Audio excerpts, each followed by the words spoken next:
A successful black man walks through the grocery store, just trying to buy milk for his family. But a young police officer sees something different, something that triggers his worst instincts. Within minutes, what should have been a simple shopping trip becomes a humiliating standoff with a gun pointed at an innocent man's chest. What this officer doesn't know is that the man he's threatening has connections that will change his life forever. And when the truth comes out, justice will be swift and absolute. If you believe nobody should be disrespected because of the color of their skin, click subscribe now. This story delivers the most powerful instant karma you'll see all year. Detective Marcus Thompson had spent 22 years with the Federal Bureau of Investigation, and at 47, he carried himself with the quiet confidence of a man who had earned his place in the world. His graying temples and steady gaze spoke of countless late nights, tracking down criminals, building cases that put dangerous people behind bars, and serving justice with unwavering dedication. Marcus specialized in organized crime and public corruption, the kind of work that required patience, intelligence, and an unshakable moral compass. Riverside, Georgia, was the small town where Marcus had grown up, and returning here always brought mixed emotions. The tree-lined streets and familiar faces reminded him of simpler times, but also of the barriers he'd had to overcome. As one of the few black kids in his graduating class, Marcus had learned early that success meant working twice as hard and being twice as good. That lesson had served him well in the FBI, where he'd built a reputation as one of the most thorough and professional agents in his division. What made Marcus's story unique wasn't just his career accomplishments, it was his friendship with Police Chief Robert "Bobby" Martinez. They'd grown up 3 houses apart, played on the same Little League team, and spent countless summer afternoons shooting hoops in Bobby's driveway. While Marcus went off to college and eventually joined the FBI, Bobby stayed local, working his way up through the Riverside Police Department until he became chief 5 years ago. Despite their different paths, their friendship had endured, built on mutual respect and shared memories of growing up together in a town that was still learning how to change. On this particular Saturday afternoon, Marcus was visiting his elderly mother and had offered to run to Riverside Market for her weekly groceries. Dressed in jeans and a casual button-down shirt, he looked like any other middle-aged man handling weekend errands. He pushed his cart through the familiar aisles, mentally checking items off his mother's carefully written list, completely unaware that his peaceful afternoon was about to become a nightmare that would test everything he believed about justice, friendship, and the system he'd devoted his life to serving. Officer Danny Rodriguez was barely 24 and had been on the Riverside force for only 8 months. Young, ambitious, and unfortunately carrying the kind of prejudices that his brief training hadn't addressed, Danny had developed a reputation for being overly aggressive, especially with people who didn't fit his narrow definition of belonging in Riverside's nicer neighborhoods. When Danny spotted Marcus carefully examining products in the organic food section, his mind immediately jumped to assumptions. A black man, alone, taking his time, looking at expensive items, in Danny's prejudiced worldview, this spelled trouble. He watched Marcus for several minutes, his suspicion growing with each passing moment, until he convinced himself that intervention was necessary. Marcus was reading the ingredients on a bottle of olive oil when he heard the sharp command behind him. "Excuse me, sir. I need to speak with you." The voice was young, aggressive, and carried an undertone that Marcus recognized immediately, the sound of someone who had already decided he was guilty of something. Marcus turned slowly, his FBI training automatically assessing the situation. Officer Rodriguez stood 3 feet away, hand resting on his service weapon, chest puffed out in a display of authority that immediately put Marcus on alert. Years of federal law enforcement had taught him to read people, and what he saw in this young officer's eyes was a dangerous combination of inexperience, aggression, and racial bias. "Is there a problem, officer?" Marcus asked, his voice calm and respectful, though internally he was already calculating how this encounter might unfold. "That's what I'm trying to figure out," Rodriguez replied, his tone accusatory. "You've been in here for a while, taking your time, looking around. What exactly are you doing here?" The question was so absurd that Marcus almost smiled. "I'm grocery shopping," he said simply, gesturing toward his cart. "Is that against the law?" Rodriguez stepped closer, his aggressive posture becoming more pronounced. "Don't get smart with me. You don't look like you're from around here. Where are you from? What are you really doing in this store?" Marcus felt the familiar sting of racial profiling, but his training kicked in. "Stay calm. Don't escalate. Document everything. Officer, I grew up in this town. I'm here visiting my mother and picking up her groceries. I haven't done anything wrong, and I don't understand why you're questioning me." "Show me your ID," Rodriguez demanded, his hand moving closer to his weapon. Marcus knew his rights. "Officer, you need a reasonable suspicion of criminal activity to demand identification. I'm shopping in a public store with my own money. What crime do you suspect me of?" The question seemed to infuriate Rodriguez. His face reddened and his voice rose. "Are you refusing to cooperate with the police officer? Because that's what it sounds like to me." Other shoppers were beginning to notice the confrontation. An elderly woman moved quickly away from the scene, while a young mother grabbed her child's hand and hurried toward the exit. Marcus could feel the eyes on him, the familiar weight of being judged not for his actions, but for his skin color. "I'm not refusing to cooperate," Marcus said, his voice remaining steady despite the growing tension. "I'm asking you to explain what law I've broken that would require me to show identification." Rodriguez's hand moved to his weapon, and Marcus felt his blood run cold. 22 years of FBI experience had put him in dangerous situations before, but never had he been threatened by the very people he'd sworn to work alongside in service of justice. "Put your hands where I can see them," Rodriguez commanded, his voice now shaken with adrenaline and misplaced authority. "You're acting suspicious. You're being uncooperative, and I think you're up to something." Marcus slowly raised his hands, his mind racing through his options. Running would be stupid and dangerous. Fighting back would only escalate the situation. But he had one option that Rodriguez wouldn't expect, one that would end this nightmare immediately. "Officer Rodriguez," Marcus said, reading the name tag on the young man's uniform, "I want you to listen to me very carefully. You're making a serious mistake here. I need you to call your chief." Rodriguez laughed bitterly. "The chief? Who do you think you are, demanding to talk to the chief?" "My name is Marcus Thompson," Marcus said, his voice carrying quiet authority. "I'm a federal agent with the FBI, and Chief Martinez is a personal friend of mine. I strongly suggest you call him before this situation gets any worse for you." The color began to drain from Rodriguez's face, but his weapon remained drawn. "You're lying," he said, but his voice had lost its earlier confidence. Marcus slowly reached for his phone. "I'm going to call him right now. Would you like to speak with him yourself?" Marcus dialed Bobby's personal number, putting the call on the speaker so Rodriguez could hear everything. The phone rang twice before a familiar voice answered. "Marcus, what's going on, brother? How's your mom doing?" "Hey, Bobby," Marcus said, his eyes never leaving Rodriguez, who was now visibly shaken. "I'm at Riverside Market on Elm Street, and I'm having a situation with one of your officers. Officer Rodriguez has drawn his weapon on me while I'm grocery shopping, claiming I look suspicious." The silence on the other end of the line lasted only a few seconds, but it felt like an eternity. When Chief Martinez spoke again, his voice had completely changed, professional, cold, and filled with barely controlled anger. "He has his weapon drawn? On you? For what reason?" "Apparently for shopping while black," Marcus replied, his tone matter-of-fact despite the seriousness of the situation. "Marcus, I need you to stay exactly where you are. Don't move, don't do anything. Rodriguez, if you can hear me, you will holster your weapon immediately and step back. I'm on my way, and when I get there, you better have a damn good explanation for why you're pointing a gun at a federal agent." Rodriguez's face had gone completely white. His hand trembled as he slowly holstered his weapon, the reality of his massive mistake finally sinking in. "Chief, I didn't know." "You didn't know because you didn't ask," came the sharp reply through the phone. "You assumed, and your assumption might have just ended your career."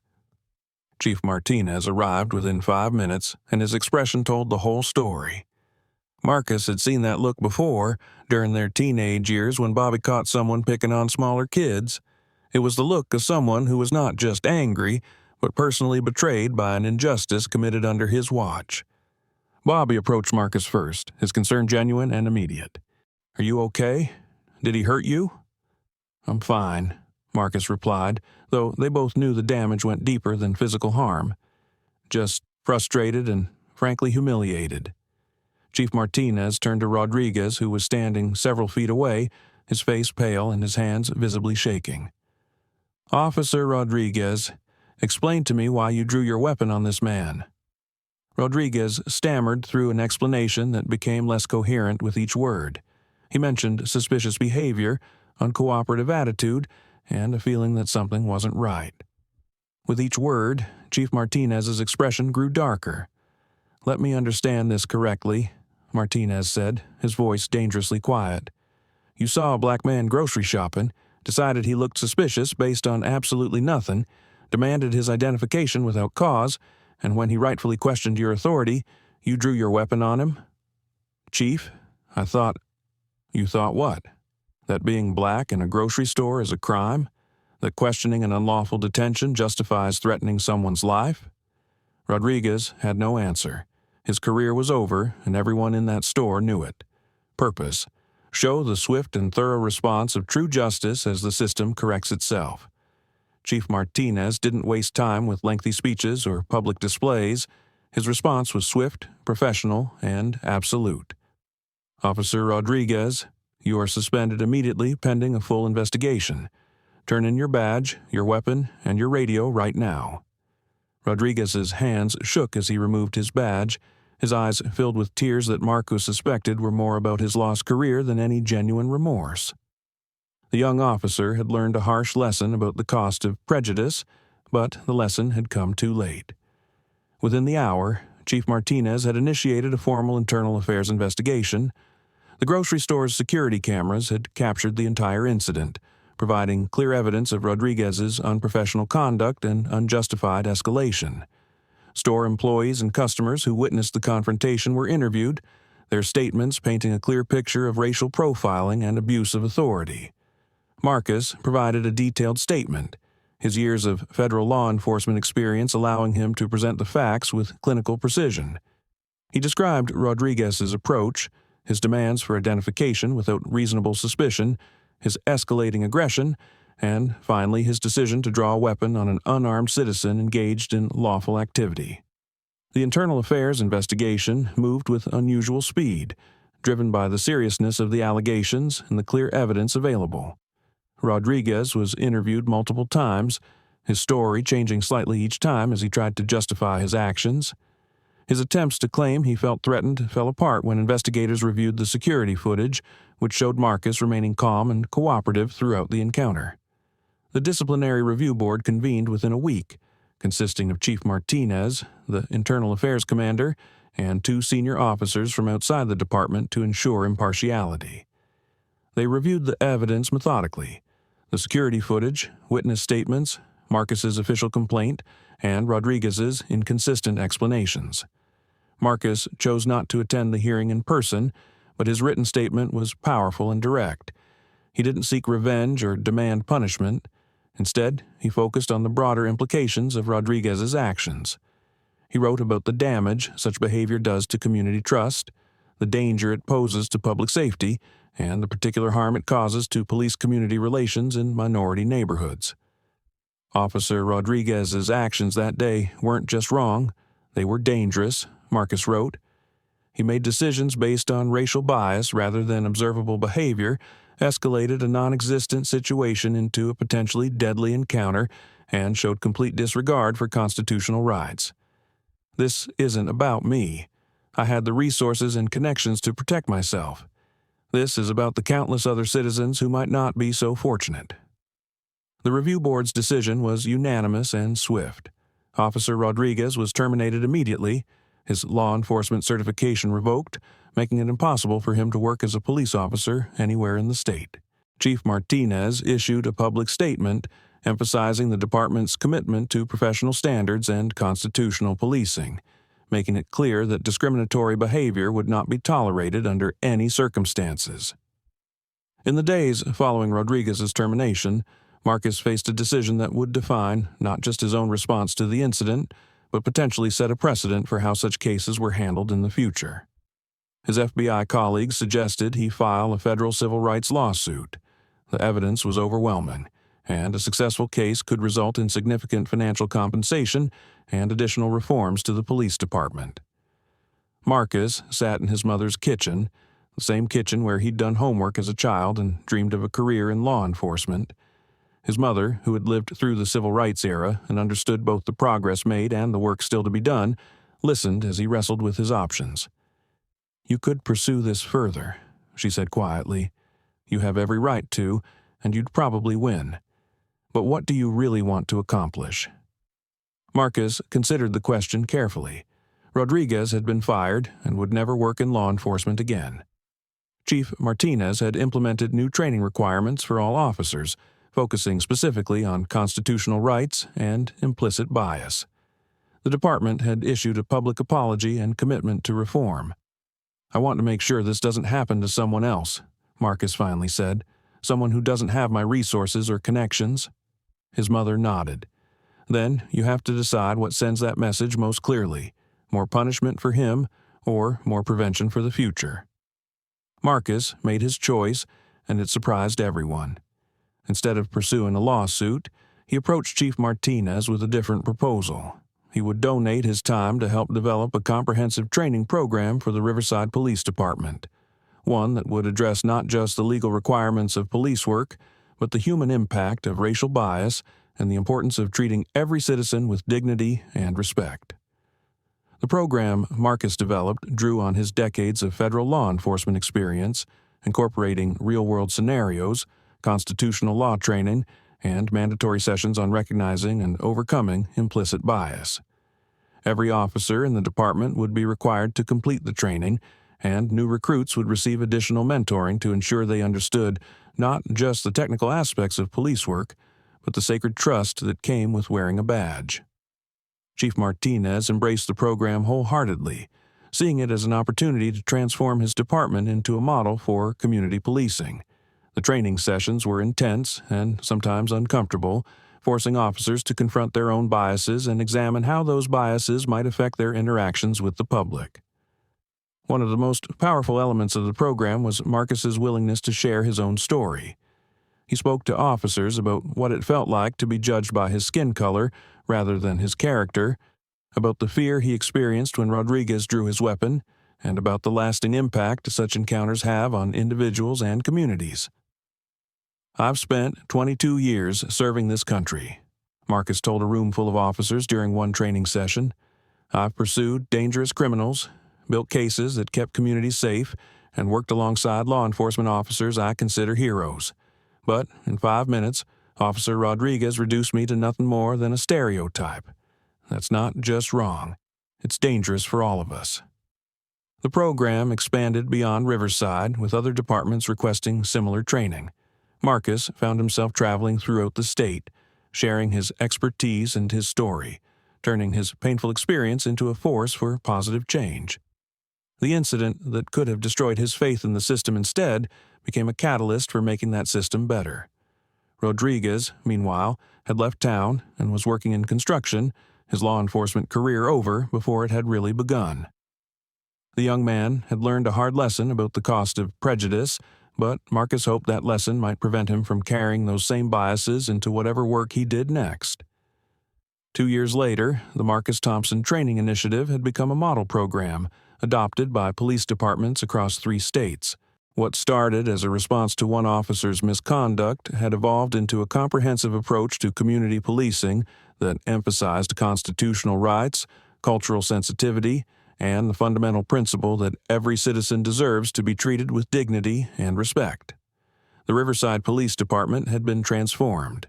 Complaints of misconduct had dropped by 70%, community trust had improved significantly, and the department had received recognition from the State Attorney General's office for its progressive approach to police training. Most importantly, there hadn't been a single incident of racial profiling reported since the program's implementation. Marcus continued his FBI career with renewed purpose, knowing that his work extended beyond federal cases to include the broader mission of making law enforcement more just and effective. He had been promoted to a supervisory role, overseeing a team of agents who worked on civil rights violations and police misconduct cases across the southeastern United States. Chief Martinez had been elected president of the State Police Chiefs Association, using his platform to advocate for the kind of training and accountability measures that had worked so well in Riverside. The friendship between Marcus and Bobby had not only survived the incident, it had deepened, strengthened by their shared commitment to justice and their successful collaboration in creating lasting change. The grocery store incident had become a case study in law enforcement academies used to teach future officers about the importance of constitutional policing and the dangers of racial bias. Marcus's calm response under pressure, his strategic use of his connections, and his decision to focus on prevention rather than punishment had created a template for how such situations could be handled constructively. Perhaps, most importantly, the citizens of Riverside had seen their police department acknowledge a serious problem and take meaningful steps to address it. Trust between the police and the community had been damaged by Rodriguez's actions, but it had been rebuilt through transparency, accountability, and a genuine commitment to change. Marcus often reflected on that Saturday afternoon in the grocery store, remembering the fear and humiliation he had felt, but also recognizing how that terrible moment had become the catalyst for so much positive change.